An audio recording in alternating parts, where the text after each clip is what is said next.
Jesus spoke to his disciples and told them that the kingdom of heaven is like a landowner who went out early in the morning to hire workers for his vineyard.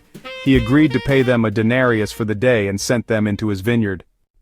About 9 in the morning he went out and saw others standing in the marketplace doing nothing. He told them, "You also go and work in my vineyard, and I will pay you whatever is right." So they went. He went out again about noon and about 3 in the afternoon and did the same thing.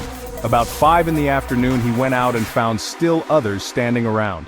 He asked them, "Why have you been standing here all day long doing nothing?" "Because no one has hired us," they answered. He said to them, "You also go and work in my vineyard." When evening came, the owner of the vineyard said to his foreman, "Call the workers and pay them their wages, beginning with the last ones hired and going on to the first." The workers who were hired about 5 in the afternoon came and each received a denarius. So when those came who were hired first, they expected to receive more, but each one of them also received a denarius.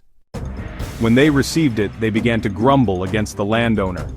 "These who were hired last worked only 1 hour," they said, "and you have made them equal to us who have borne the burden of the work and the heat of the day." But he answered one of them, "I am not being unfair to you, friend. Didn't you agree to work for 1 denarius?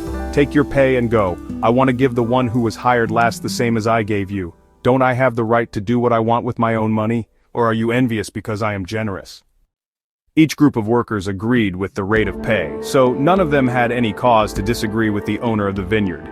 Do you agree with the employer? Let me know your thoughts in the comments below. Praise be to God.